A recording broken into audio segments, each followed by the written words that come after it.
Hi, good evening all. I welcome you all to the highlights of the placement preparation program session 4 on communication skills. We'll start with the definition. I have just quoted down 3 different and important definitions of communication. Communication is an exchange of ideas, facts, opinions or emotions between 2 or more persons. The important word out here is the exchange. It's between 2 or more than 2 people. Again, the second definition says communication is the ability of one person to make contact with another and make himself or herself understood. Guys, this word is very important because it's not just about a one-way speaking, it's about being understood. The receiver needs to understand the emotion behind, the content behind the words. And the last definition is again very important because communication is the process of transmitting and receiving verbal and non-verbal messages. The non-verbal part is very important because it consists mainly of body language as well as gestures. It is considered effective when it achieves the desired level of response or reaction from the receiver. Exactly, because if you don't receive desired amount of feedbacks or response, it means that your communication is not complete because it has not passed on to the other person in the appropriate manner. The important components of communication, I would say listening is the most important, because unless and until you listen, there is a listener, a communication can never be complete. So listening is, according to me, the most important component of communication skill. Okay, because generally people never like people who just keep on talking and they don't listen to you. So it's always a two-way process. So to be a good listener, you have to practice a lot. Counselors are one of the best examples of communicators who have listening skills to a great extent. Second one is non-verbal communication. According to different statistics, around 60% of any communication is the non-verbal part. That is your body language, your gestures, all those things, about which we will be talking in subsequent sessions. Again, as I always say, be short and sweet in whatever you are conveying, because when you tend to speak more, gradually the listener loses focus or they might get confused. So try to keep it as short and possible. In a lighter note, this is exactly the reason why I try to put out the highlights of all the sessions, all the live sessions that I do, because people generally won't prefer a video of 1 hour might be, but if it is put down in just 5 minutes, definitely people would want to know the crux of it. The next one is personal touch. Whenever we are having a communication with people, we should always try to have a smile, might be a friendly tone, a personal question, some inquiry about the person always makes them feel comfortable. They open up to you. That is, these things help people in engaging in a honest communication. They get into an open conversation with you guys. So personal touch is very important. Confidence, as always, is one of the most important elements of any communication. The more confident you are, easily your idea or your emotion gets through to the other person. Again, one very important thing is empathy versus sympathy. There's a slight line of demarcation between empathy as well as sympathy.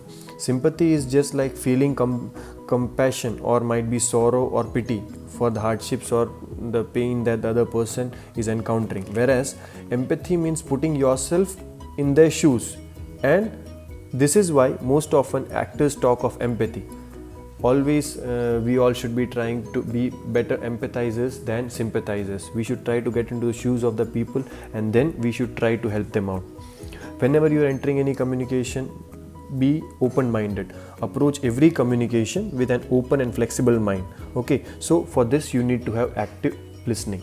Okay, convey respect. Again, whenever we engage in any communication, we should try to respect the opinions, the ideas of the other people. Whenever we are addressing people, we should try to address with their names and they definitely feel appreciated. Whenever in a session, whenever you are in a group or might be you are talking with a multitude of people, if you can just point out some people, if you can appreciate them, it always gives a very good impact.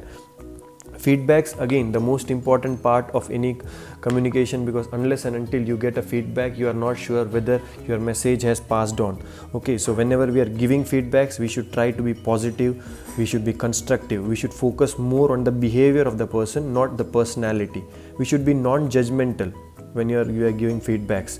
We should try to be clear, concise, specific, as well as we should always try to end up with a thank you. Whenever we are receiving feedbacks, again, it's very important to be open-minded, that we have to consider all the feedbacks as constructive, and we have to restrain our tongue from getting angry or might be taken in the wrong sense. And we should never take any feedbacks personally. Always, again, as I generally say, end the things with a thank you. Medium or language, as we all talk, most of you guys would have had this in mind, that might be communication is all about English. No, it's not about. It's just one of the components of your communication. Okay, and probably the last one that I would like to mention is the tone or modulation, the way in which we are speaking, because a same sentence spoke out in many different ways gives out different meanings. So we should ensure what all words we are stressing on, because according to that the meaning of the sentence might definitely change. Okay, now some things which lead to bad communication: using incorrect medium to convey an important message. To convey important message, always in-person meetings or might be through calls would be the best mediums, not on messages or might be not on WhatsApp. Passive or lack of interest in communication. Whenever we are communicating, instead of being an active listener, if we gradually engage in, might be we distract the other person, and might be if we show some lack of interest, it leads to a bad communication.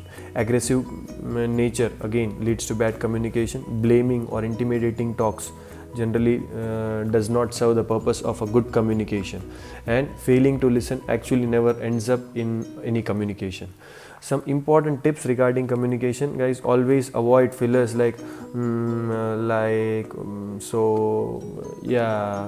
please avoid such words, because they cause a lot of distraction for your receivers. Always disseminate correct information. Try to be honest, try to be sincere. All the info, all the talks that you are giving, it should be coherent. They should be linked in a proper sequence. It should not be confusing and jugglery. Avoid distractions whenever you engage in any communication. Avoid your mobile phones or might be gazing here and there and talking with someone else. Be focused whenever you are having any communication. Try to reinforce your words with non-verbal gestures. That is, your body language should always support what you are actually giving out verbally. Again, the last one would be messages should always be complete. Like if I just tell you I love you, you cannot make out what I want to say, but because it can be I love you dear sister, that's a different thing. I love you, oh come on, don't even think about it. And if I say I love you, oh, will I be able to say this to someone else? Okay, so unless and until I tell you what the entire sentence is, you can never make out what the message or emotion behind that is. So guys, I think this was very much short as I could have kept, and this will be very useful to you guys. For details, you can always go to the YouTube page and you can see the entire video, which is always available there. Thank you very much guys for your patient listening, and see you again next Saturday with again another important aspect, that is body language. Thank you all.